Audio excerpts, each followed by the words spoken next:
गुडसेट 2020 का पेपर हम सॉल्व कर रहे हैं। ठीक है, जो ऑनलाइन देख रहे हैं जिनके पास पेपर नहीं है, आप सबसे पहले कम्युनिटी पोस्ट में जाओ, वहां मैंने पेपर शेयर किया हुआ है, वहां से पेपर में जो एमसीक्यू का सीक्वेंस है वो देखो आप, और उसके अकॉर्डिंग मैं यहाँ पे सोल्यूशन करवा रहा हूँ। चलो दोस्तों, ऑफलाइन जो बैठे हैं यहाँ पे, तो सबसे पहले गुडसेट 2020 के अंदर पहला क्वेश्चन जो है वो ऑर्गेनिक केमिस्ट्री से है। देखो आप, है ना, गुडसेट 2020 का पेपर ओपन हो गया, पहला क्वेश्चन ऑर्गेनिक से है। तो क्वेश्चन क्या है, तो देखो यार, दिख रहा है स्क्रीन पे, यहाँ पे ये दिख रहा है, यहाँ लिख रहा हूँ मैं, दिख रहा है, दिखा ना, मतलब यहाँ से और ऊपर, हाँ दिख रहा है, पूरा ऊपर तक दिख रहा है, नीचे, हाँ दिख रहा है, पूरा सब कुछ दिख रहा है। ठीक है, डन, थैंक यू। चलो, तो पहला एमसीक्यू जो है वो ये है, एक स्ट्रक्चर है जिसके अंदर रिएक्शन पूछा गया है, एरो पे लिखा है sodium borohydride NaBH4। Now we know sodium borohydride जो है वो वीक रिड्यूसिंग एजेंट है ना, वो रिड्यूस करता है इसको, एल्डिहाइड और कीटोन को। एसिड और उसके डेरिवेटिव को रिड्यूस करना है तो हम यूज करते हैं LiKH4। तो इसका मतलब ये हुआ, यहाँ पे जो एल्डिहाइड और कीटोन होगा ना वही रिड्यूस होगा, ये ग्रुप जो है ईस्टर है ये रिड्यूस नहीं होगा। इसके लिए क्या चाहिए, LiKH4। तो इसका मतलब इसका रिडक्शन करेंगे, इसका रिडक्शन नहीं करना, तो इसका रिडक्शन नहीं करना तो ये ग्रुप ऐसे रखूं, और इसका रिडक्शन करेंगे तो एक एक H यहाँ पे ऐड हो जाएगा। तो इसका मतलब यहाँ पे X जो है वो बन जाएगा, यहाँ पे H लिखने की जरूरत नहीं है, साइकिल में कार्बन है, तो ऊपर H लिख दो, OH हो जाएगा, और बाकी जो ग्रुप है पूरा रिपीट कर दो। तो ये हमारा आंसर है। अब देखो कौन सा ऑप्शन मैच हो रहा है, सी मैच हो रही है, सी इज द आंसर। बोलो क्लियर, टिक करते जाना या लिखते जाना नोटबुक में, सी फर्स्ट में सी ऐसे लिखते जाना। कुछ क्वेश्चंस ओरली ऐसे रीड करोगे तो सॉल्व हो जाएंगे। चलो, second question, which of the following has highest BP. किसका बॉइलिंग पॉइंट, ब्लड प्रेशर नहीं है ये, बॉइलिंग पॉइंट है, किसका बॉइलिंग पॉइंट सबसे ज्यादा है। तो जनरली दोस्तों हमें याद रखना है एमसीक्यू लेवल पे जिसके अंदर H बॉन्ड होगा वो सबसे पहले आएगा, और हमारे सिलेबस की बात करें अगर हम, तो एसिड सबसे पहले आता है, उसके बाद होता है एल्कोहल, ठीक है ना, फिर होते हैं अमाइंस। तो आप ऑप्शन में वही फाइंड करो। तो देखो सेकेंड एमसीक्यू के अंदर, ऑप्शन के अंदर पहला ऑप्शन जो है वो इथॉक्सी इथेन है, मतलब ये ईथर ग्रुप हुआ। दूसरा ऑप्शन जो है वो नॉर्मल ब्यूटेन है, मतलब ये क्या हुआ, अल्केन। तीसरा ऑप्शन जो है पेंटेनॉल, मतलब एल्डिहाइड है, और चौथा ऑप्शन जो है वो पेंटेनॉल, मतलब बोलो क्या लिखेंगे, एल्कोहल। डी आंसर, मतलब पेंटेनॉल आंसर है। समझ आया, क्योंकि एल्कोहल का बॉइलिंग पॉइंट सबसे ज्यादा होता है। क्लियर है, बहुत इजी, डाउट हो तो पूछते रहना। थर्ड, ज्यादा लंबा डिस्कशन नहीं करेंगे एमसीक्यू में, क्योंकि जितना कम शॉर्ट में बता दूंगा उतने ज्यादा एमसीक्यू कर पाएंगे यहाँ पे, है ना। 1.5 घंटे का टाइम हमारे पास है, तो क्या 2 पेपर हो जाए तो अच्छी बात है। हर लेक्चर में 80 एमसीक्यू हो तो भी कहां तक पहुंचेंगे हम, कितने सारे एमसीक्यू हो जाएंगे, है ना। तो थर्ड एमसीक्यू है, which reagent is required to convert cyclohexanol to cyclohexanone. अब मैं फिर से एक बार रिपीट करता हूं, साइक्लोहेक्सेनॉल टू साइक्लोहेक्सेनॉन। आपको जब कन्वर्जन ऐसा पूछा हो ना कौन सा रिएजेंट, तो आप स्ट्रक्चर नहीं ड्रॉ करोगे, आपको नाम लिखा ना उसमें लास्ट सफिक्स लिखा ना, वो देखो सफिक्स है साइक्लोहेक्सेनॉल, ऑल से ऑन हो रहा है, ऑल से मतलब एल्कोहल से क्या बन रहा है, मतलब ये कौन सा एल्कोहल होगा जिससे कीटोन बन रहा होगा, सेकेंडरी का ऑक्सीडेशन होने से कीटोन बनता है। तो सेकेंडरी एल्कोहल को जब आपको कीटोन में कन्वर्ट करना है तो पीसीसी रिएजेंट है एक, और दूसरा रिएजेंट है यहाँ पे एनहाइड्रस CrO3, एनहाइड्रस CrO3। अब अगर हम एनसीईआरटी की बात करें तो एनसीईआरटी में पीसीसी नहीं लिखा, एनसीईआरटी में लिखा है पीसीसी कहाँ यूज करेंगे, एल्डिहाइड प्रिपेयर करने के लिए, ऐसा लिखा है एनसीईआरटी में। मैंने आपको बताया था कीटोन में भी यूज कर सकते हैं, तो जब ऐसी दुविधा हो जाए तो क्या करोगे आप? तो आप पीसीसी नहीं लिखोगे, आप लिखोगे ऑप्शन में एनहाइड्रस CrO3। बाकी अगर मैं आंसर की बात करूं, गुजरात बोर्ड ने जो आंसर की रिलीज करी थी उसमें दोनों आंसर सही दिए थे। पर आप तब क्या करोगे? आप थोड़ी 2 बार डॉट करोगे, है ना? तो पीसीसी का मेन फंक्शन एनसीईआरटी में क्या दिया है? हाँ, पर इनफैक्ट ऐसा नहीं है, पीसीसी कीटोन बनाने के लिए भी यूज होता है, ठीक है? वो तो एल्डिहाइड इसलिए भी एल्डिहाइड बेस्ट यील्ड में बन सकता है पीसीसी से, इसलिए लिखा है। सर बाय चांस हम पीसीसी लिख दे तो फिर गलत है? गलत नहीं है, सही है, 100% सही है। बट वो पेपर चेकर पे डिपेंड करता है, अगर वो एनसीईआरटी फॉलो कर रहा है तो पीसीसी गलत देगा वो। मैं क्या बोल रहा हूँ आप समझे? पीसीसी नहीं लिखा कि कीटोन बनाने के लिए यूज होता है एनसीईआरटी में, लिखा है कि एल्डिहाइड बनाने के लिए यूज होता है। पर फैक्ट ये है कि कीटोन और एल्डिहाइड दोनों बनाने के लिए पीसीसी यूज कर सकते हैं। समझ आया? तो जो इन्फॉर्मेशन एनसीईआरटी में नहीं है वो पेपर चेकर के पास प्रूफ है कि देखो बुक में नहीं तो मैं कैसे सही करूंगा, तो you go with this, okay? But in competitive exam like गुड सेड नीट, आप ये 100% लिख सकते हो। गुजरात बोर्ड में जब थियोरी लिखोगे तो ये मत लिखना कीटोन बनाने के लिए, यही लिखो, ठीक? ये आगे मैं आपको समझा चुका हूँ, जब थियोरी चल रही तो मैं समझा चुका हूँ आपको आगे। चलो दोस्तों, which of the following acid has highest pKa value? Fourth question है, which of the following acid has highest pKa value? किसका pKa सबसे ज्यादा है? तो सुनो, जितना Ka ज्यादा उतना एसिडिक स्ट्रेंथ ज्यादा उतना pKa कम। अब यहां पूछा है हाईएस्ट पीके, तो लोएस्ट एसिडिटी, है ना? तो अब देखो यहाँ पे सभी स्ट्रक्चर के अंदर एसिडिक एसिड है। पहला है नाइट्रो एसिडिक एसिड, एग्री। दूसरा है साइनो एसिडिक एसिड, एग्री। तीसरा है फ्लोरो एसिडिक एसिड, एग्री। चौथा है फिनाइल एसिडिक एसिड। अब देखो यहाँ पे सब ग्रुप का अफेक्ट कौन सा है? ये NO2 का अफेक्ट क्या होता है? NO2, CN, COOH, FCl, Br, I, C6H5। तो इसका -I सबसे ज्यादा है दोस्तों। ये -I का ऑर्डर है, ये -I का ऑर्डर था, तो इसका माइनस है ज्यादा, तो इसका एसिडिक स्ट्रेंथ सबसे ज्यादा, तो इसका पीके सबसे कम, तो इसका पीके सबसे, तो ये हमारा आंसर है, मतलब आंसर हमारा डी हो जाएगा। चलो दोस्तों next, fifth, C6H5CH2 MgBr, C6H5 CH2 MgBr के अंदर हम ऐड करेंगे कार्बन डाइऑक्साइड, ईथर, तो बनेगा X। क्या बनेगा? अब क्या बनेगा? ये CO2 और पानी डालते तो क्या बनता है? तो ग्रिग्नार रिएक्शन है ये। देखो वो पानी में डाला है साथ में, तो MgBr के साथ OH निकल गया, तो यहाँ H बाकी रहा, COOH, यहाँ पे COOH, तो बेंजीन मतलब C6H5 CH2 COOH, ये हमारा X है। पर हमें तो पूछा है what is the final product, मतलब Y पूछा है। अब अंदर दोस्तों डाला है सोडा लाइम, सोडा लाइम मतलब NaOH plus CO, soda lime डाला है इसके अंदर, तो सोडा लाइम में काम है डी कार्बोक्सिलेशन। क्या काम है? तो CO2 निकाल देगा ये, तो ये H आगे आ गया, तो क्या बन गया? CH3। तो क्या नाम है स्ट्रक्चर का? टर्निन। ऑप्शन हमारा हो गया बी फॉर बॉम्बे।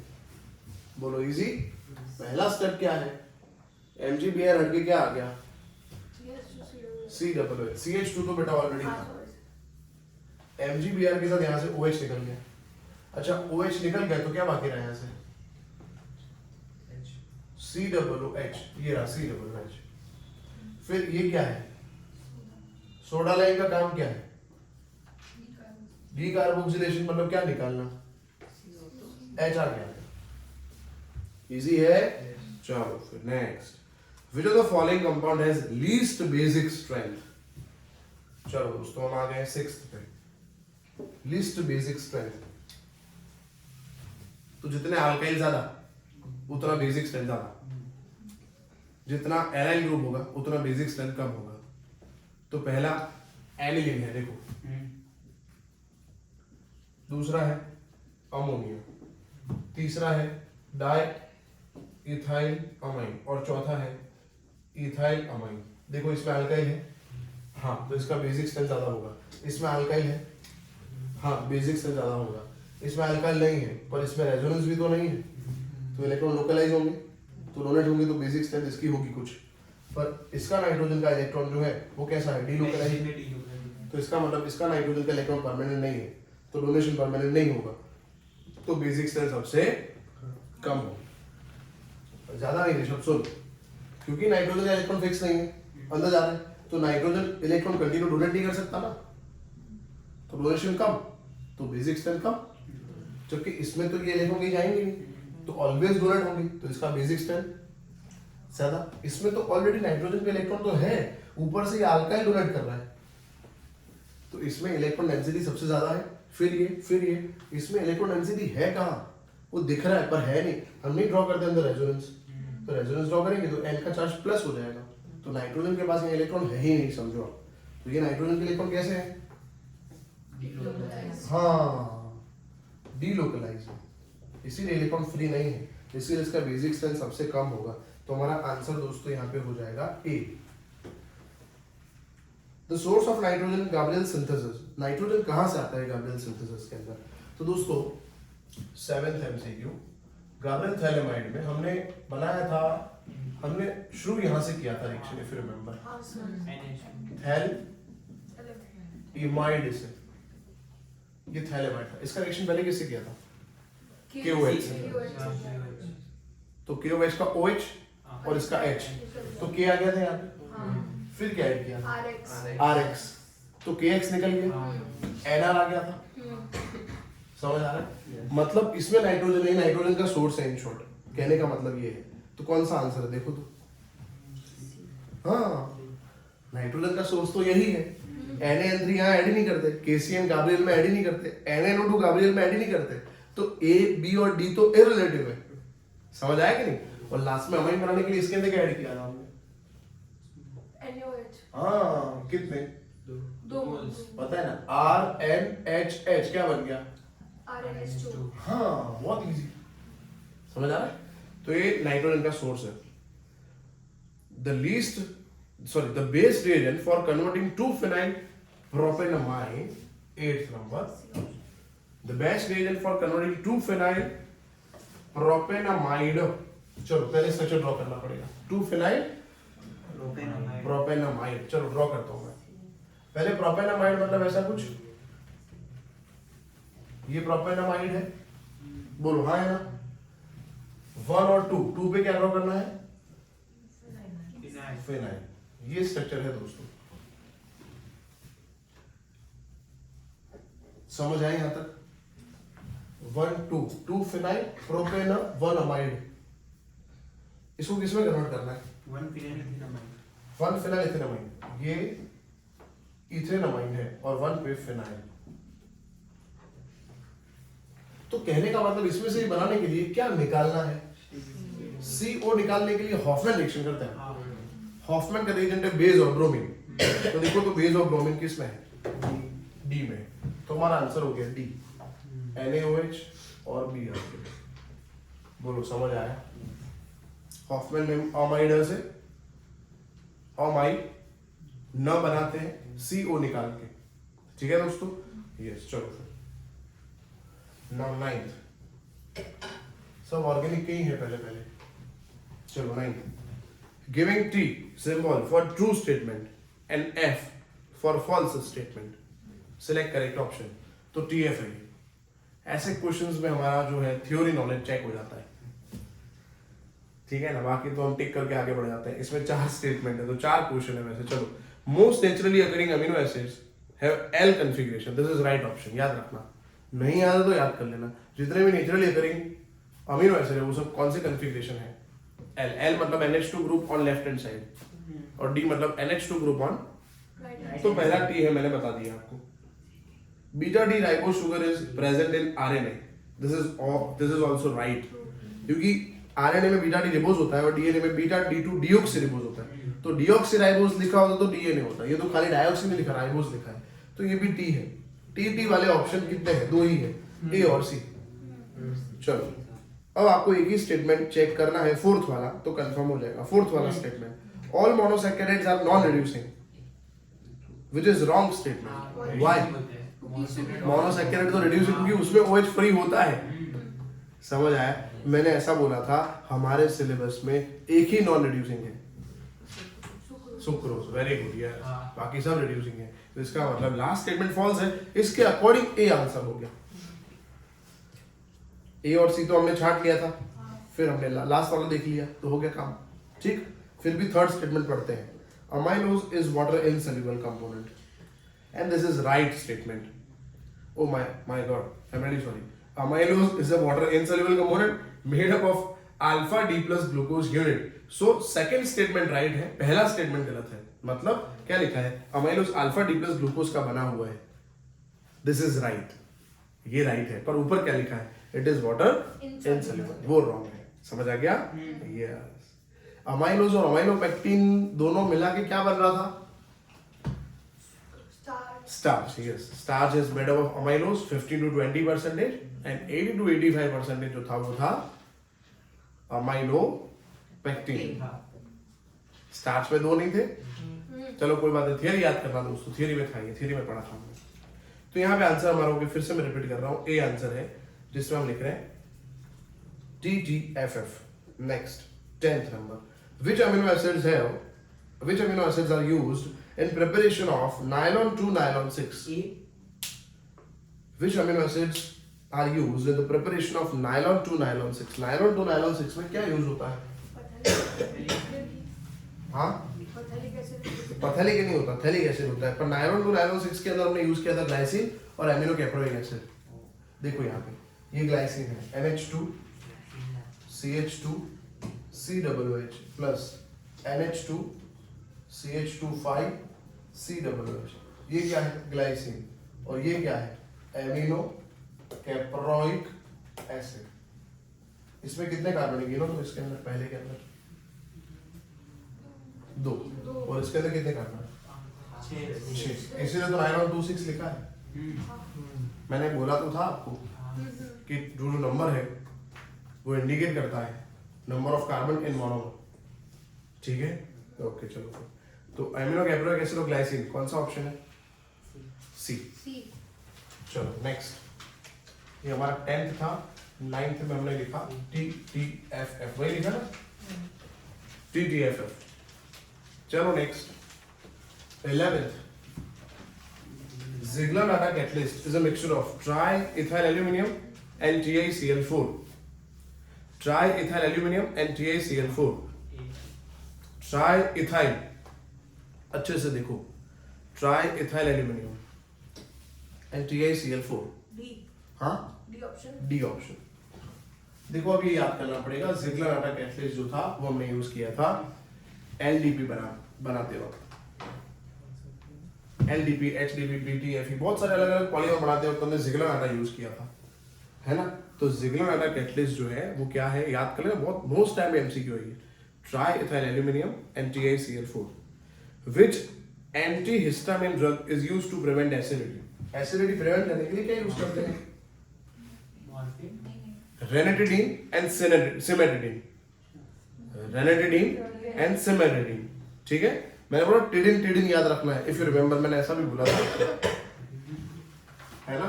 तो 12 में आंसर है B, cimetidine। और दूसरा क्या है?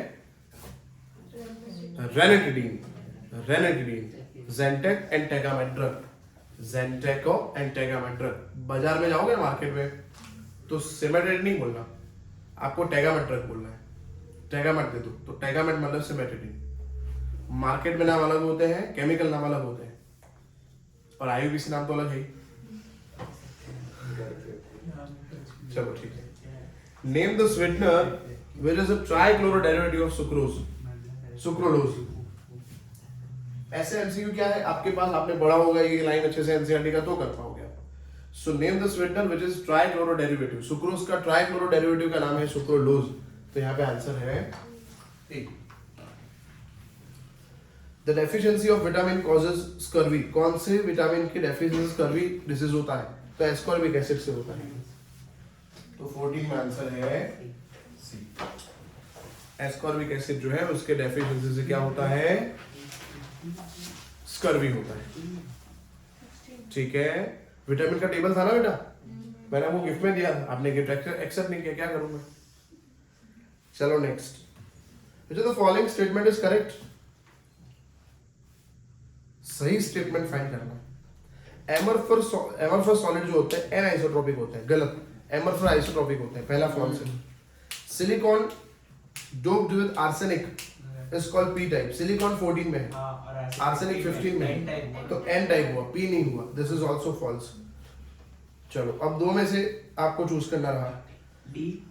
In the unit shell of rhombic sulfur, the axial distance, वो वाला टेबल आ गया 90 डिग्री वाला, the equal axial distance are equal and the value of each axial angle is 90, which is right statement. C is the answer. एक minute आगे पढ़ रहा हूँ अभी मैं, रुको। पहले आंसर हमारा सी हो गया कंफर्म, क्योंकि करेक्ट पूछा है। In an MNO, all the domains are aligned in the same direction.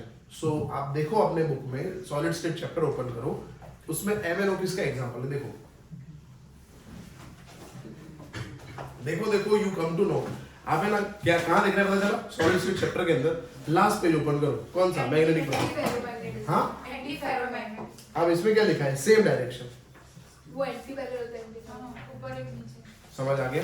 Plus minus plus minus plus minus plus minus होगा। इसलिए बोल रहा हूँ बुक ओपन करो तो आपको सेटिस्फेक्शन, हाँ अच्छा, ये वाली फीलिंग आएगी, और ये वाली फीलिंग आपको लंबे समय तक याद रहेगी। So in MNO, all the domains are aligned in opposite direction होना चाहिए, तो ये स्टेटमेंट फॉल्स है, तो हमारा आंसर हो गया सी। चलो दोस्तों नेक्स्ट 16। अब कुछ सम्स सॉल्व करने पड़ेंगे, कुछ सम्स भी होंगे यहाँ पे। What are the fraction of Fe+2 and Fe+3 in Fe.93? ओ मेथड सिखाया था मैंने। Fe+2 को क्या लेना है? x। Fe+3 को क्या लेना है? 0.93 माइनस x। ठीक है, चलो मैं करता हूँ यहाँ पे सॉल्व। जिनको मेथड पता है वो सॉल्व कर सकते हैं, नहीं पता मैं कर रहा हूँ।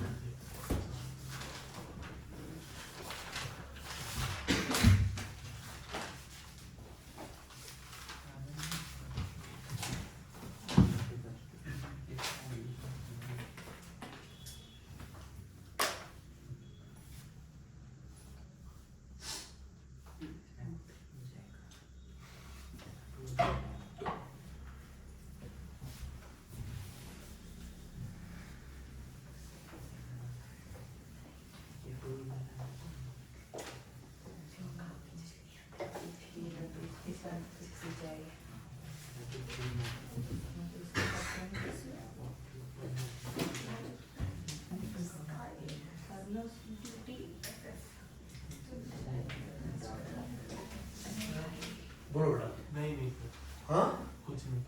बोलो हाँ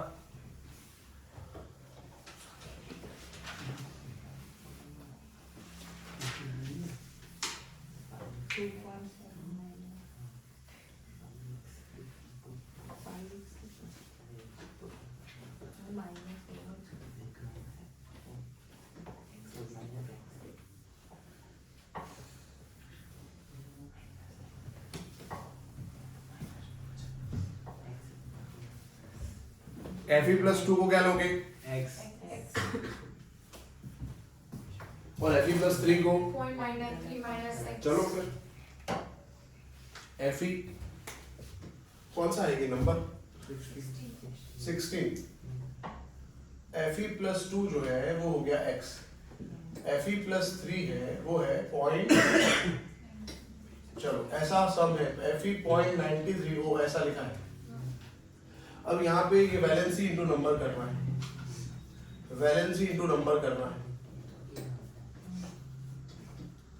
ऑक्सीजन जो है वो एक है, ऑक्सीजन का वैलेंसी क्या है?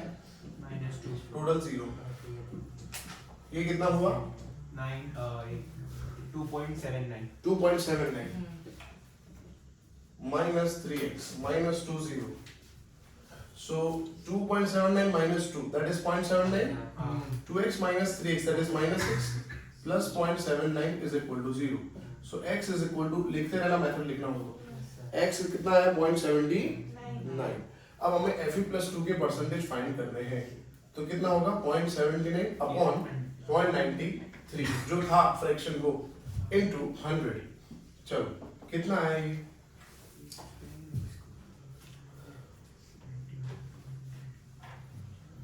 ये आप कर दो इसको 79 बाय 0.93 सर 85 0.85 आया 85 है। हाँ हाँ तो Fe+3 कितना होगा? 15 होगा ना फिर 15 होगा। 85 15 बोलो ऑप्शन ए यस समझ आया 0.85 एंड 0.15 हमारा आंसर है ए। सर गुच्छे में कैलकुलेटर होता है कैलकुलेटर की जरूरत ही क्या है? होता है वैसे होता है पर जरूरत है 79 में 0.93 नहीं हो जाएगा? कैसे पता है कि 0.93 बन हो गया तो आंसर 79 है 0.79 के पास क्या है 85 तो है क्योंकि उससे ज्यादा वाला ही नहीं दिखना है कम वाला दिख रहा ही नहीं है क्योंकि हमने 1 नहीं दिया था 0.93 तो ज्यादा वाला ए पॉइंट खत्म 0.83 समझो आप कैल्सी क्यों यूज करना है ऑप्शन है तो कैल्सी यूज करने की जरूरत नहीं ऑप्शन नहीं है तो कैल्सी चाहिए तो भी कैल्सी क्यों चाहिए आप नहीं कर सकते हो 79.93 तो हो ही सकता है आपसे हाँ फिर तो पॉइंट एडजस्ट कर लो आप चलो दोस्तों नेक्स्ट अब देखो आपका नॉलेज चेक होगा ऐसे क्वेश्चंस के अंदर आपने कैसा एनसीईआरटी अच्छे से पढ़ा है वो चेक होगा maximum amount of solid solute that can be dissolved in a specific amount of given liquid solvent does not depend on temperature दोस्तों टेम्परेचर पे डिपेंड करता है टेम्परेचर जितना ज्यादा सोल्यूबल होगा सॉल्ट नेचर ऑफ सोल्यूट हाँ nature solid भी करेगा सोल्यूट पे डिपेंड करता है प्रेशर अब देखो सॉलिड को आप शुगर को प्रेस करो कंप्रेस करो क्या होगा कुछ नहीं होगा भाई गैस जो है उसको अगर आप कंप्रेस करोगे तो होता है तो हमारा आंसर 3 है प्रेशर पे डिपेंड नहीं करता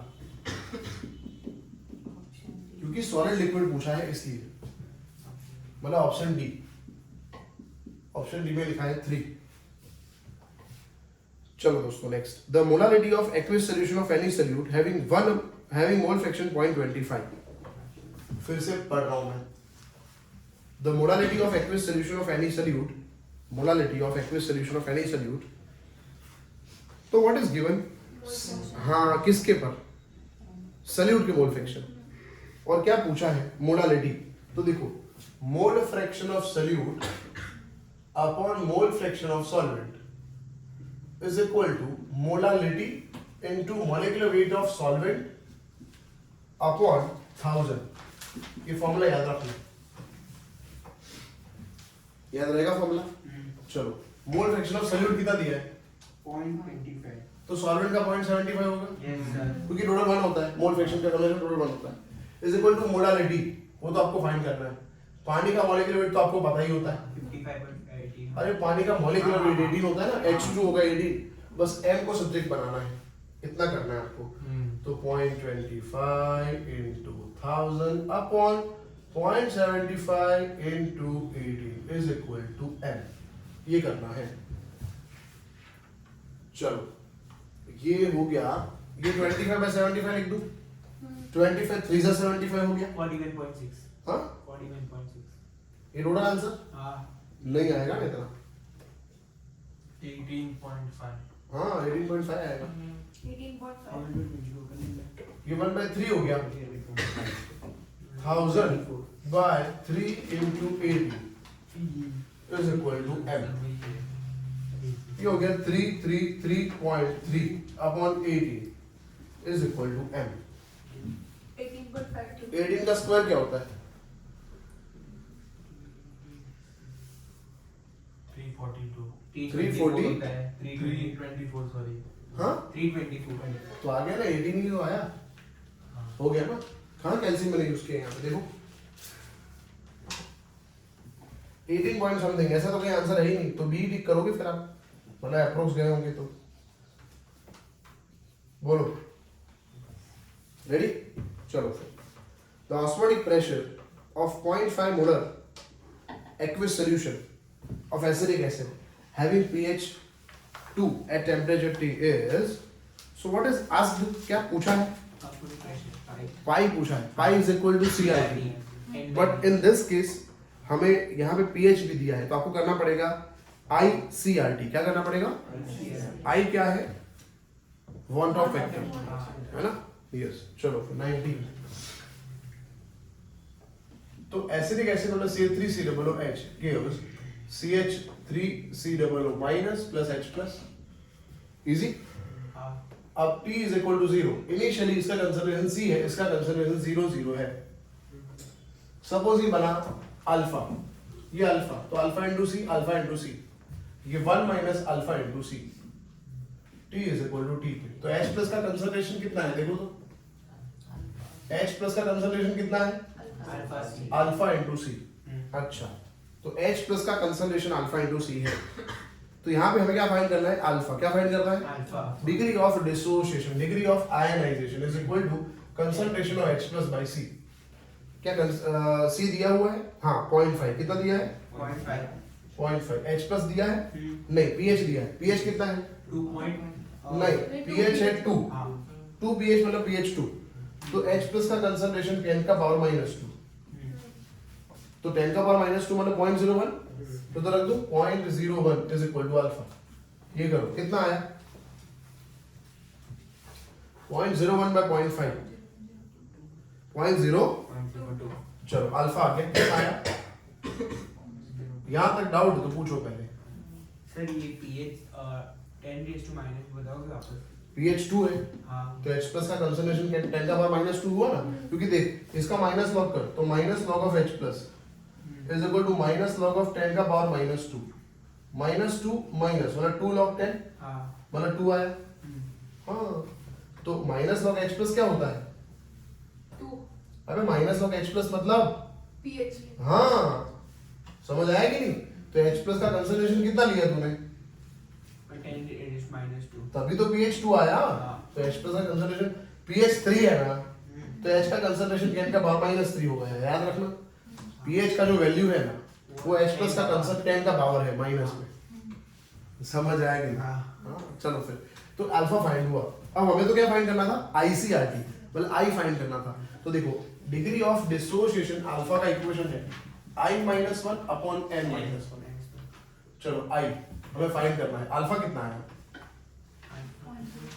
कितना है ये 0.02 I-1 अपॉन N-1, इसमें आयन कितने हैं,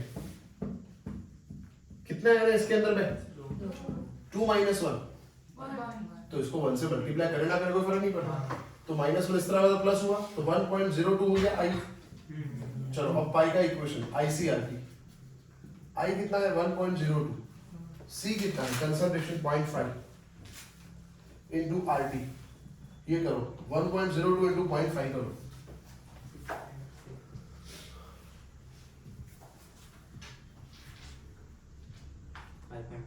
हम्म 0.5 हाँ 0.51 RT, ये आ गया पाई।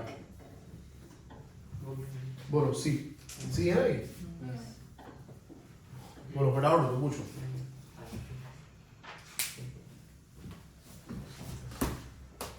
डाउट है तो पूछो, पूरी लंबी मेथड है थोड़ी, पर वो तो आपके कंसेप्ट में नहीं है इसलिए लंबी मेथड है, क्योंकि मैं तो क्या कहूँगा था डायल alpha H by C, H कितना तो 0.01, क्योंकि 2 है pH तो 10 का पावर माइनस 2 मतलब 0.02 अपॉन 0.5 तो 0.02 आ गया। मैं डायरेक्ट 0.02 प्लस ही प्लस 1 ही करूंगा, मैं सब लिखूंगा नहीं, जिसको पता होगा ना वो कंसेप्ट ऐसे ही करता रहेगा मन में। 0.02 प्लस 1 1.02, 1.02 क्या है आई आया इनटू सी, सी कितना है 0.5 RT, खत्म। मैं ऐसा कुछ करूंगा नहीं, मैं ऐसे करूंगा।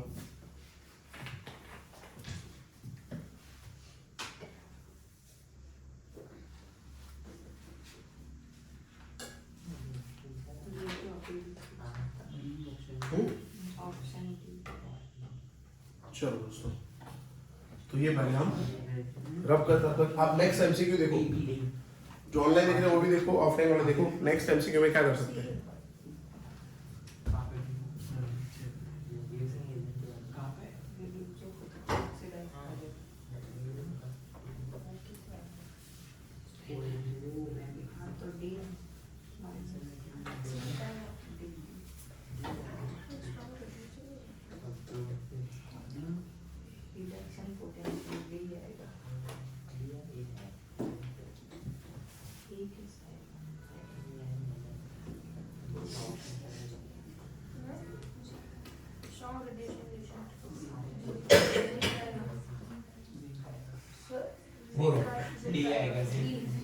अच्छा एक minute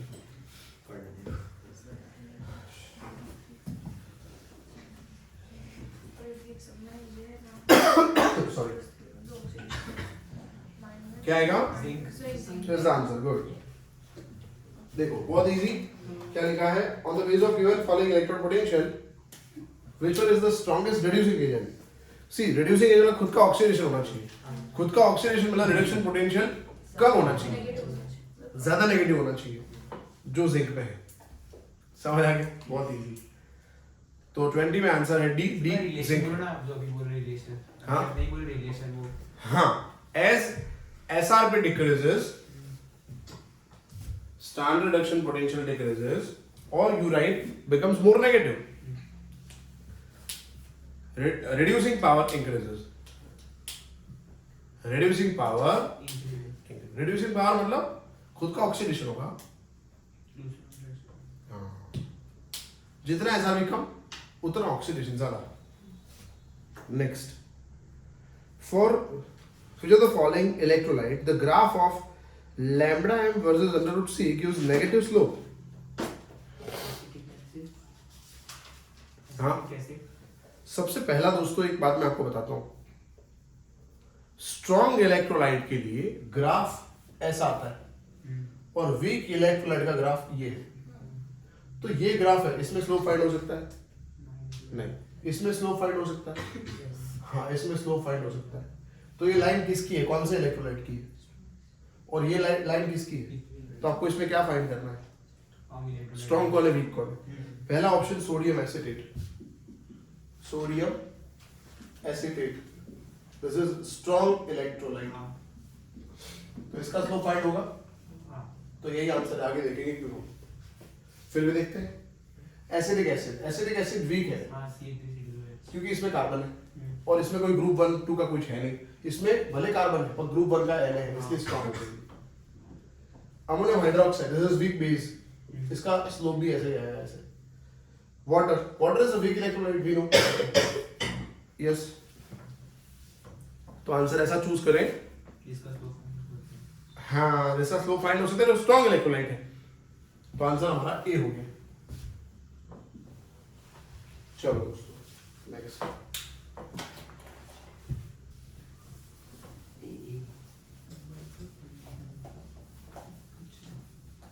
next MCQ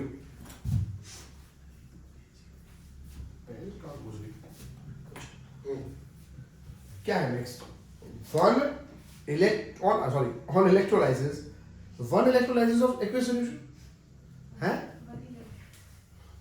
on electrolysis of aqueous solution of halide of metal M by passing 1.5 ampere current बोलो क्या दिया हुआ है आई दिया हुआ है टाइम I दिया है। हुआ है फिर टाइम है फिर ग्राम भी है फिर मॉलिक्यूलर वेट भी है हमें फॉर्मूला पूछा है अच्छा तो इसका मतलब हमें फाइंड करना है नंबर ऑफ इलेक्ट्रॉन क्या फाइंड करना है तो W का इक्वेशन ये था देखो तो W is equal to I into T into molecular weight upon 96500 into number of electrons ये फॉर्मूला था वेट डायरेक्ट फाइंड करना है तो चलो आपको इसको सब्जेक्ट बनाना है तो number of electron is equal to I मतलब 1.5 एम्पीयर टाइम कितना दिया बेटा 10 मिनट तो 10 into 60 सेकेंड into molecular कितना दिया है 63 upon 96500 into ये यहाँ ला दो वेट कितना दिया है कितना ग्राम था 0.2938 ये करोगे तो पॉइंट ले सकते हाँ ले सकते हो चलो अब इसको कैसे एवं कर दें एवं कैसे हो जाएगा और कैल्शियम में कैसे होगा तो कैल्शियम में कर सकते हो करना है तो और एवं करना है तो एवं कैसे होगा देखते हैं लेट्स गो चलो अब हम जाएंगे एस्ट्रो मैथ्स पे थोड़ा संभल के सिट बेंड बांध देना ये 15 हो गया बेटा अब कुछ भी होने वाला है यहाँ पे तो तैयार है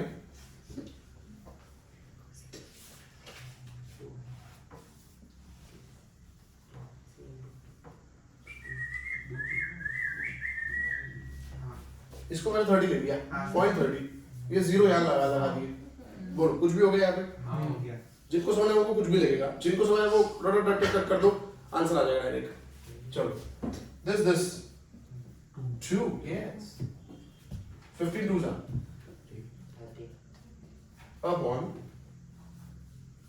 अभी भी बहुत इजी है बता रहा हूं मैं 63 3 इतना हो गया 2 खत्म 2 आंसर आ गया वाह क्या बात तो हमारा आंसर है B MCl2 number of electron 2 है तो हमारा आंसर है क्योंकि N2 आया N2 मतलब इलेक्ट्रॉन 2 तो M के इलेक्ट्रॉन 2 है और Cl का माइनस 1 होता है 1 2 1 2 MCl2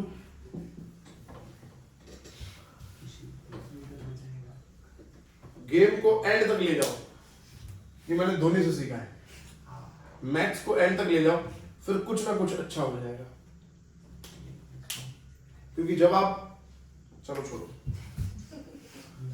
in the presence of catalyst the heat evolved or absorbed during the reaction again in the presence of catalyst use करने से क्या टेम्परेचर में फर्क पड़ता है रिएक्शन कम टेम्परेचर पे होगा कैटलिस्ट यूज करने से ऐसा पूछा या ज्यादा टेम्परेचर पे होगा कैटलिस्ट टेम्परेचर चेंज करता है रिएक्शन का कैटलिस्ट क्या करता है एक कथा આપણે કહેવાની decreases energy of activation increases rate of reaction it will not consume during a chemical reaction तो इसमें कहाँ टेम्परेचर आया तो टेम्परेचर रिमेन्स अनचेंज्ड खत्म तो हमारा आंसर हो गया डी 23 में आंसर है डी रिमेन्स अनचेंज्ड 24 ऐसे देख के ही हो जाना चाहिए जो the following graph has intercept equal to 0 intercept equal to 0 intercept 0 किसका होगा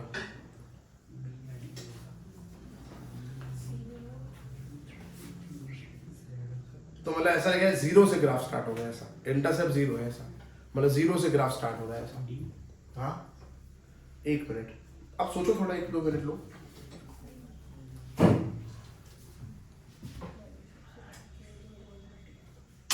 जीरो फर्स्ट ऑर्डर के ग्राफ याद करो और ये इक्वेशन को रिलेट करो उससे मतलब पहला इक्वेशन जो है पहला ऑप्शन जो है वो ये है log R0 माइनस log बी आएगा सर हाँ बी क्या आएगा बी नहीं बी नहीं आएगा हाँ फिर सब बोल दो फिर एक तो हो गई फिर मैं बोलूंगा हाँ अच्छा बी या डी दोनों में से कोई एक है ऐसे नहीं आप है ना एक सबसे पहले मैंने क्या बोला आपको जीरो ऑर्डर के लिए के का इक्वेशन क्या था बताओ ये ऑप्शन छोड़ो जीरो ऑर्डर के के का इक्वेशन क्या था R0 minus R by T हाँ R0 minus RT by T हाँ RT by T K is equal to R0 minus RT by T ये था by T मतलब होल था ये हाँ चलो और के का इक्वेशन था 2.303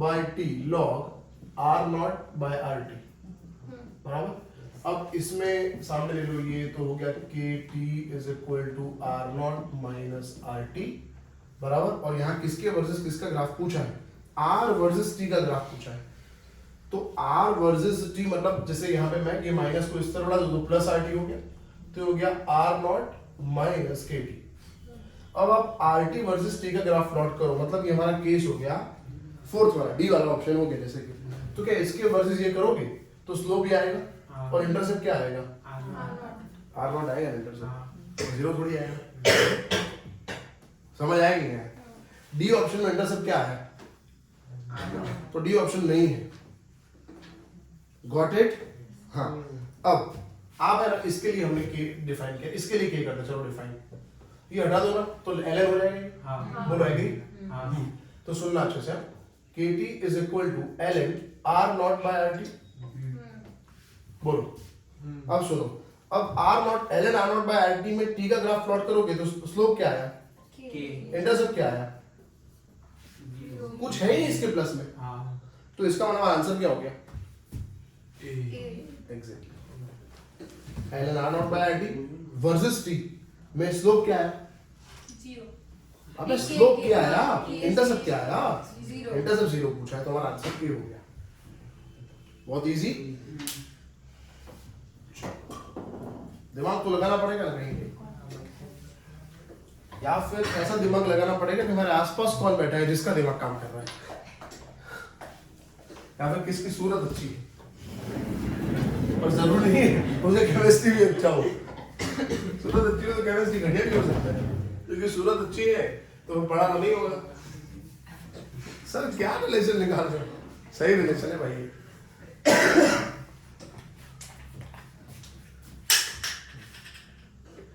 क्या दिन है मेरे, कपड़ा गीला करके पूछना पड़ रहा है।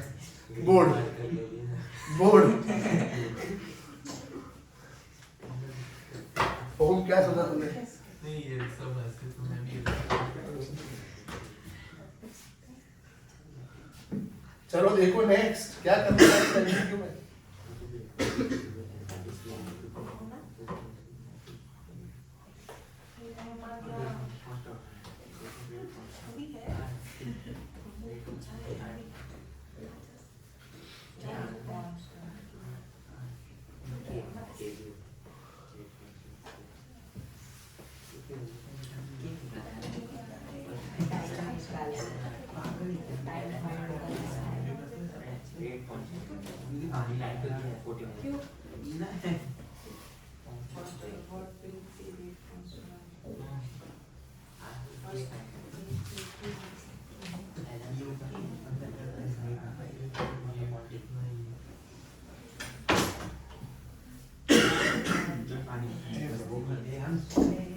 चलो next.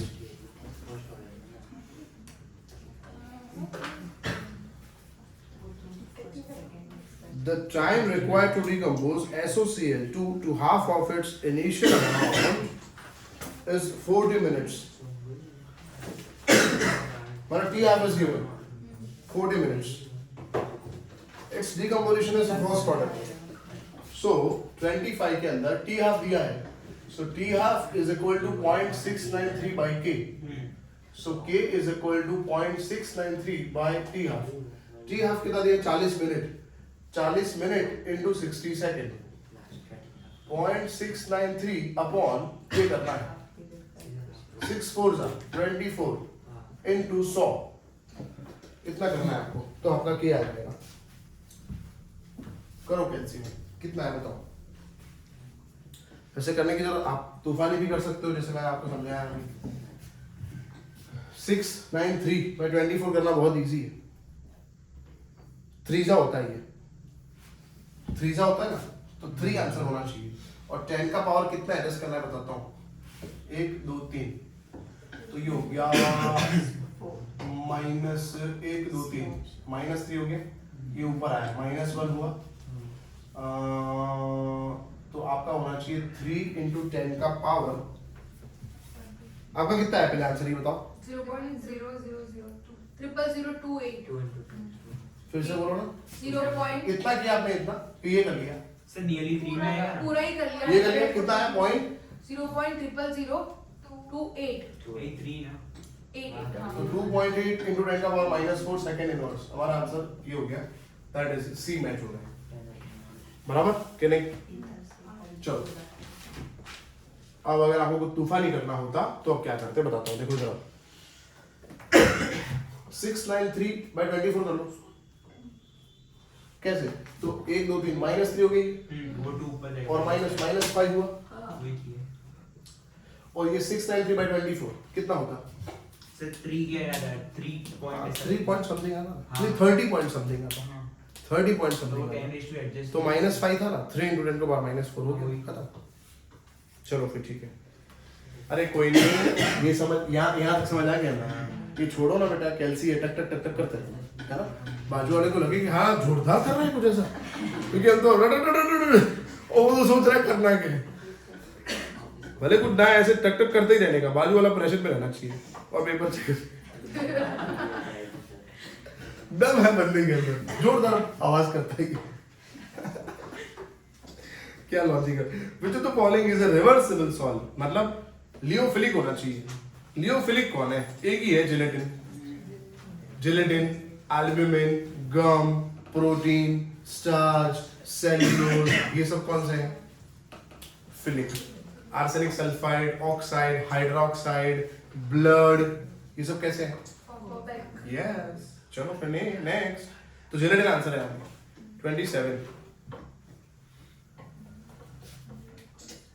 From the figure, in which of the following vessel the pressure of a gas is highest? देखो 4 गैस दिए, सबके अंदर चारकोल डाला। चारकोल जनरली गैस को एब्सॉर्ब करता है, यस और नो? तो चारकोल कौन से गैस को ज्यादा एब्सॉर्ब करता है? जिसका टीसी ज्यादा हो। जिसका टीसी ज्यादा, मैं लिखता हूँ यहाँ पे, टीसी ज्यादा, एडिसॉर्प्शन ज्यादा, प्रेशर कम। 27 PC increases, adsorption increases, तो adsorption increase हुआ तो गैस एडसॉर्ब हो गया, तो चैम्बर का प्रेशर क्या हो गया? डिक्रीज। समझ आया? तो अब यहाँ पे He, SO2, H2 और CH4 दिए हैं, तो कौन सा गैस इनर्ट है दोस्तों? तो उसका टीसी कैसा होगा? सबसे कम होगा। टीसी सबसे कम है तो एडसॉर्प्शन कम है, एडसॉर्प्शन कम है तो गैस एडसॉर्ब होगा ही नहीं, तो कंटेनर में गैस बना रहेगा, तो प्रेशर उसका हाईएस्ट होगा। तो इसीलिए हमारा आंसर है ए, दैट इज बी कंटेनर। और पूछा होता किसका प्रेशर सबसे कम है, तो SO2 आंसर होता, क्योंकि SO2 का टीसी सबसे ज्यादा होता है। तो लोएस्ट प्रेशर पूछा होता तो SO2 आंसर होता, हाईएस्ट प्रेशर पूछा है तो किसके आंसर है? H। समझ आया? टेक्स्ट बुक में दिया है, ये वाला रिलेशन टेक्स्ट बुक में दिया है, टीसी वाला। दिखाऊं कहाँ है? दिखाता हूँ, आप बुक ओपन करो, पार्ट 1 ओपन करना, उसमें चैप्टर नंबर ओपन करना आप 5 सरफेस केमिस्ट्री, उसमें आप ओपन करो, टॉपिक बताता हूँ, फैक्टर्स अफेक्टिंग एडिसॉर्प्शन। फिर को गाइड कर देता हूँ। मैंने बोला था टेबल दिया है, गैस एडसॉर्ब होते हैं उसका, हमने मॉड्यूल से पढ़ा था ये chapter, if you remember.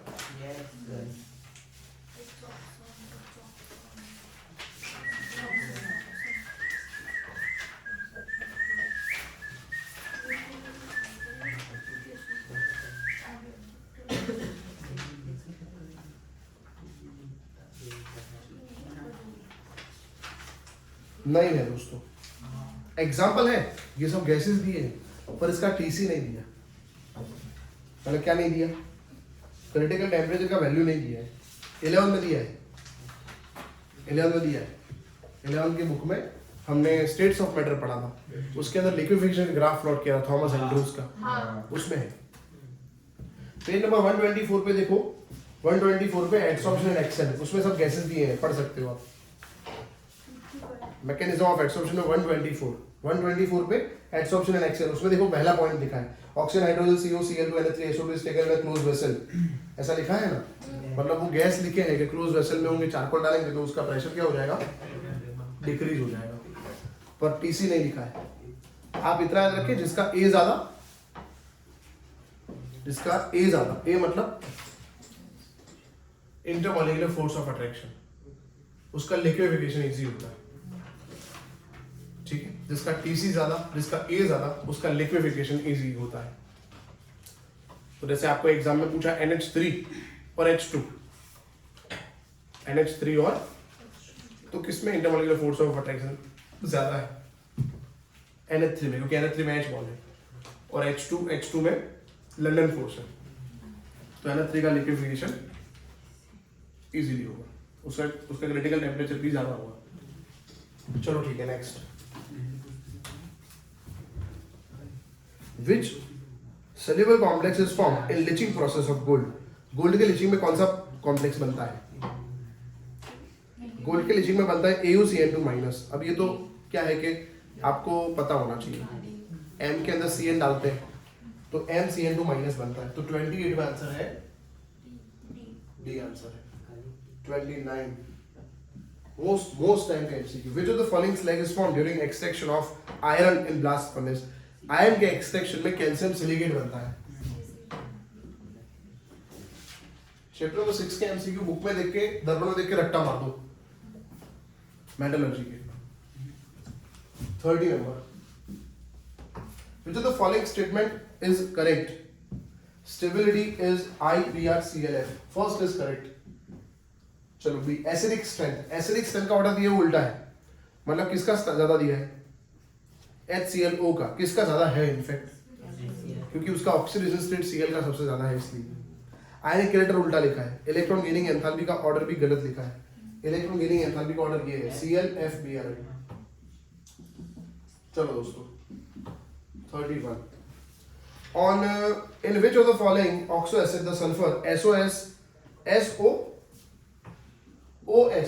bond is present। Oleum हाँ H2S2 H2S2 7 में एक ही O होता है बीच में, H2S2 8 में 2 O होते हैं, तो हमारा आंसर है H2S2 8। देखो ये रहा structure, double bond O OH O O double bond O OH। देखो इसमें SOOS बॉन्ड है, देखा बेटा आपने?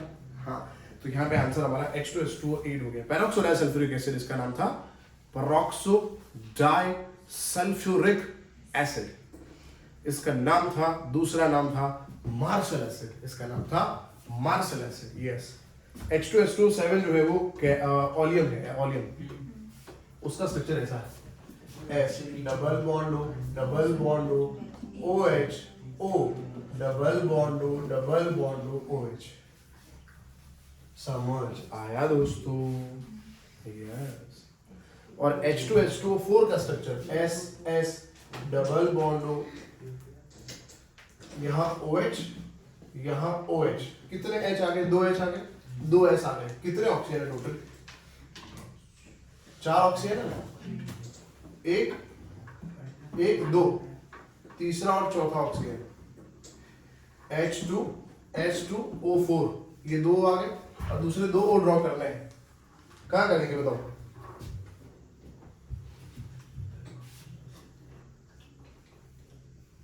जल्दी बताओ, मेरे को तो समझ आ गया, मैं आपको पूछ रहा हूं।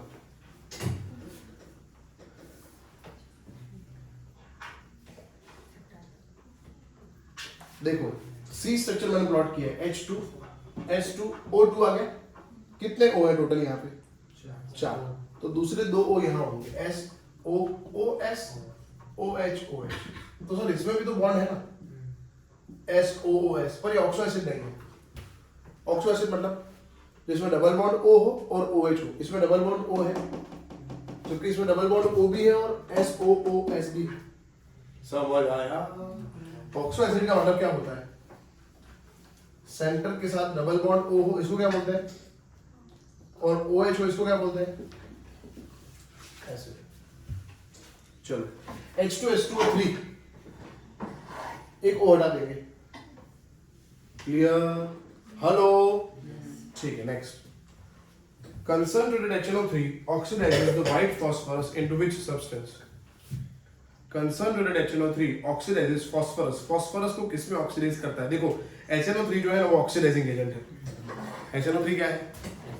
तो P4 को कन्वर्ट करता है H3PO4 के अंदर। P4 को किस में कन्वर्ट करता है? H3PO4। तो हमारा आंसर है H3PO4।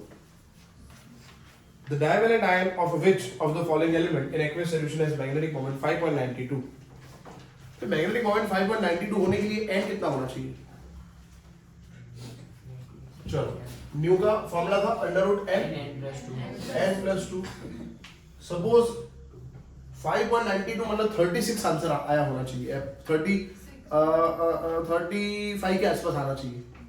35 तभी आया जब यहाँ 5 है, 5+2 7 5 है, तो 5 होना चाहिए। तो n5 मतलब अनपेड इलेक्ट्रॉन कितने होने चाहिए?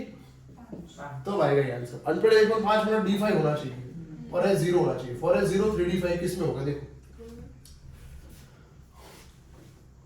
डाइवैलेंट है ना, सब +2 लिखना है, Cr+2। तो Cr का कॉन्फ़िगरेशन है आर्गन कंप्लीट 4s1 3d5। अब इसमें +2 करो, +2 मतलब ये 0 और ये 4, तो ये d5 तो नहीं आ रहा। चलो CO का नंबर क्या है? 27, मतलब आर्गन कंप्लीट 4s2 3d7। चलो +2 करोगे तो ये 0 3d7, ये भी गलत। Fe 3d6 हो जाएगा और Mn 3d5 रहेगा। हमारा आंसर Mn है। बोलो समझ आया? नहीं समझ आया? आ गया सर। अरे Fe का नंबर 26 है ना, तो आर्गन कंप्लीट 4s2 3d6 होगा। अब +2 करोगे तो 4s और Mn है, Mn का है आर्गन कंप्लीट 4s2 3d5 और इसमें +2 करेंगे तो 4s क्या हो गया? पर d5 तो रहा ना, ये रहा। समझ आया नहीं? तो हमारा आंसर है D Mn. Next, although zirconium belongs to 4D and hafnium to 5D, even they show similar physical chemical property because उसका atomic radius same है इसलिए due to lanthanide contraction.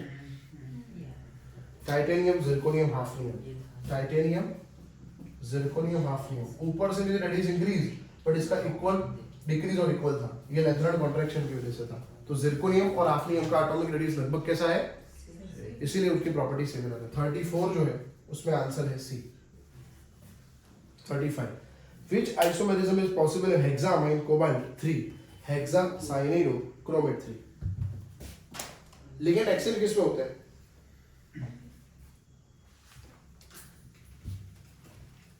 अरे लिगेंड एक्शन किस में होता है? कोऑर्डिनेशन में. A answer. लिगेंड एक्शन नहीं होते, एक का लिगेंड दूसरे में घुस गया. लिंकेज का मतलब ये अलग अलग कोऑर्डिनेशन साइट होती है.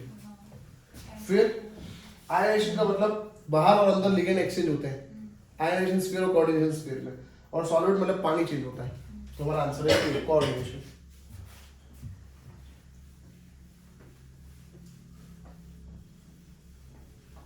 देखो लेक्चर अटेंड करने से कितने सारे कंसेप्ट पता चले आपको, मतलब कितने सारे.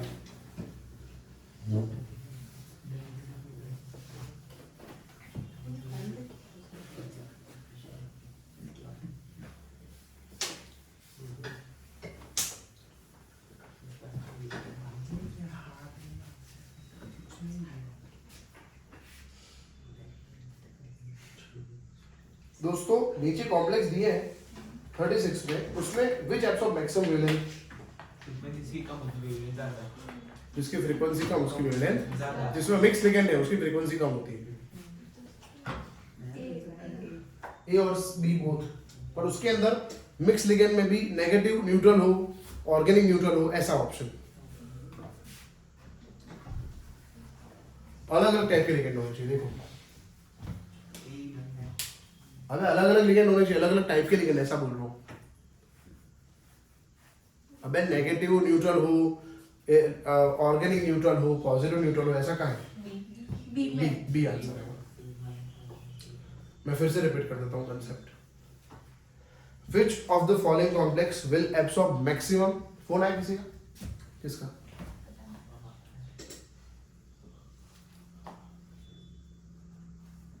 नहीं उठाना है ना, क्योंकि फिर वरना वो हो जाएगा ना. अभी 10:30 में अभी दो चिंतन सा लिखा है ना. देखा नहीं. अच्छा कोई बात नहीं, मैंने देखा. अभी चल रहा है ना ये वीडियो. अभी करते हैं, पहले ये खत्म कर दे. 40 MCQ खत्म, एक पेपर खत्म ना, तो लाइफ टाइम रहेगा यूट्यूब पे ऐसा ही. तो कहीं देखना है किसी को तो इलेक्ट्रॉन की समी नहीं सर पूछ रहे इसमें. हाँ इसमें इसी के समी नहीं पूछ रहे, वो वॉल लॉग वाल पूछ रहे हैं. हाँ तो अच्छी बात है ना. एक चैप्टर में है भाई 200 कंसेप्ट हो कितना, तो मैं एक कंसेप्ट पूछवाना है या 2 कंसेप्ट पूछने हैं, तो सब कंसेप्ट थोड़ी कवर होंगे भाई. चलो, तो which of the following complex will absorb maximum wavelength of light. हाँ तो जिसमें मिक्स लिगेंड हो, ज्यादा लाइट एब्सॉर्ब करता है, याद रखना. और वो भी अलग अलग लिगेंड होने चाहिए. तो नेगेटिव न्यूट्रल है बी में, बाकी ए में दोनों न्यूट्रल है. सी और डी में खाली एक ही लिगेंड है. इसलिए the complex having highest electric conductivity, जिसमें आयन ज्यादा उसका कंडक्टिविटी ज्यादा. चलो चारों चार कॉम्प्लेक्स ड्रॉ करेंगे. Tri aqua tri chlorido cobalt, tri aqua tri chlorido cobalt. इसमें कितने आयन है? कॉम्प्लेक्स एक आयन है बस, और कोई आयन नहीं है. पेंटा एक्वा क्लोरिडो कोबाल्ट 3 क्लोराइड. कितना है ना इसमें? एक ये, 2 ये, कितने हुए? अरे बोलो 2 और 1 कितना होता है भाई? हलगोरी क्या सोच रहे हो तुम लोग? फिर से पेंटा एक्वा क्लोरिडो कोबाल्ट 3 मतलब ये 1 है तो बाहर 2 होंगे ना, तभी तो ऑक्सीडेशन नंबर 3 हुआ. इसका तो ढल रहा है H2 0 ऑक्सीडेशन नंबर इसका. Tetra aqua डाइक्लोरिडो cobalt 3 chloride. कितना है? 1 और 1. हेक्सा एक्वा, कोबाल्ट, 3 क्लोराइड, कितना है? किसमें N ज्यादा है? डी वाले में हमारा आंसर डी है, 38. How many optical active isomers are possible in the compound having molecular formula C4H9Br? C4H9Br जो है उसमें कितने OA पॉसिबल है, ऑप्टिकल एक्टिव आइसोमर पॉसिबल है? तो देखो C4H9 मतलब ब्यूटाइल, ब्यूटाइल कितने हैं? 4. Normal butyl, iso butyl, secondary butyl, tertiary butyl. अब इसमें कोई कार्बन ऑप्टिकल एक्टिव दिख रहा है? नहीं है. क्यों पता है? सी के पास 3 H है, 2 H है, 2 H है, 2 H है. सी के पास 1 H होना चाहिए. क्या सी के पास 1 H है? हाँ. तो क्या सी के पास 1 H, एक मिथाइल, ये मिथाइल, ठीक है, ये CH2Br. तो क्या ये कार्बन के पास 4 ग्रुप अलग अलग हुए? ये कार्बन के पास 4 ग्रुप कैसे अलग हुए? ये भी मिथाइल है, ये भी मिथाइल है. नहीं समझ आ रहा? समझ आया? ये कार्बन का आयन नहीं है क्योंकि इसमें 2 मिथाइल है ना. चलो, इसमें एक H है, एक मिथाइल है, एक ब्रोमीन है, एक इथाइल है. क्या एक किराल है? कायरल है, कायरल है ये. तो एक कायरल कार्बन हुआ यहाँ पे, और ये भी कायरल नहीं है क्योंकि इसमें मिथाइल मिथाइल मिथाइल है. कितने कायरल है इसके अंदर? एक ही कायरल है. कोई डाउट है? पहले पूछ लो मेरे को, फिर आगे बढ़ते हैं. एक ही कायरल है. तो कायरल कार्बन नहीं पूछा, पूछा क्या है पहले वो पढ़ो. Optical active isomer. तो कायरल एक है तो 2 to the power 1, 2 to the power n होता है. फॉर्मूला ये है. तो एक कायरल कार्बन है, 2 to the power 1 मतलब 2. तो ऑप्टिकल एक्टिव आइसोमर 2 बनेंगे. अगर पूछा होगा इसमें कितने कायरल कंपाउंड प्रेजेंट है तो एक ही कायरल कंपाउंड है. पर ऑप्टिकल एक्टिव आइसोमर पूछा है तो आंसर 2 है. चलो दोस्तों, 39. R-Cl का Na ईथर से रिएक्शन करने से 2,3-डाइमेथाइल ब्यूटेन बनता है. ब्यूटेन मतलब ये 2,3-डाइमेथाइल. ये X तो निकल जाएगा, R 2 बार रिपीट होगा तो R क्या होना चाहिए? आइसोप्रोपाइल. क्या होना चाहिए? देखो 2 Na है, उसके 2 X निकल गए, ये आइसोप्रोपाइल आइसोप्रोपाइल कंबाइन कर दो, 2 आइसोप्रोपाइल कंबाइन हो गए तो बन गया 2,3-डाइमेथाइल ब्यूटेन. तो आइसोप्रोपाइल होना चाहिए. आंसर कौन सा है? बोलो, कोई डाउट है तो पूछो. बोलो. अगर ये बनाना होता तो क्या होता? आंसर बताओ तो मेरे को. अगर ये बनाना होता तो आर क्या होता? Very good, tertiary butane. किसने बोला ये? गुड. समझ आया? तुरंत हो जाएगा, टाइम वेस्ट करने की जरूरत नहीं. बाइसेक्ट कर दो यहाँ से, इधर एक्स पुट कर दो, ये टर्शरी ब्यूटेन है, खत्म. Good selection. चलो next. 1 mole of metal M reacts completely with alcohol. देखो, छोड़ो क्वेश्चन, छोड़ो, इधर देखो. मेटल अल्कोहल से रिएक्ट कर रहा है तो ROM बनेगा और हाफ H2 बनेगा. हाफ मतलब 0.5 लिखो यहाँ पे. हाँ या ना? पर यहाँ पे लिखा है 1.5 मोल हाइड्रोजन बन रहा है. 1.5 बन रहा है मतलब कितना होगा? 3/2 होगा. हेलो, तो तब तो 1.5 हुआ ही. ये 3/2 तभी हो सकता है, पहले 1/2 था तो 3/2 कैसे हुआ? हमने इक्वेशन को किससे मल्टीप्लाई किया होगा? 3 से, तभी तो 3/2 हुआ. अच्छा 3 से तब जब M+3 होगा. देखो तो ऑप्शन में +3 मतलब ऑप्शन, अच्छा 3 खत्म. ए मुझे लगा मेटल दिए होंगे, एलिमेंट दिए होंगे, बट 3 आंसर है. बोलो समझ आया? तो ये 2020 का पेपर यहाँ पे सॉल्व हो गया. अब 19 का पेपर बेटा ओपन करो.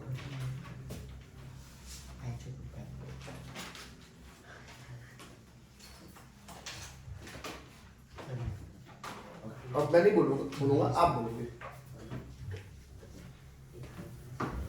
ऑनलाइन जो देख रहे हैं उन्होंने पूरा पेपर का सोल्यूशन देख लिया है 2020 का. कुछ भी डाउट है आपको लग रहा है कोई आंसर मैंने करवाया उसको चैलेंज करना है आपको, तो आप कमेंट बॉक्स में लिख सकते हो. वीडियो को लाइक करना है, आपके फ्रेंड्स तक आपको शेयर करना है.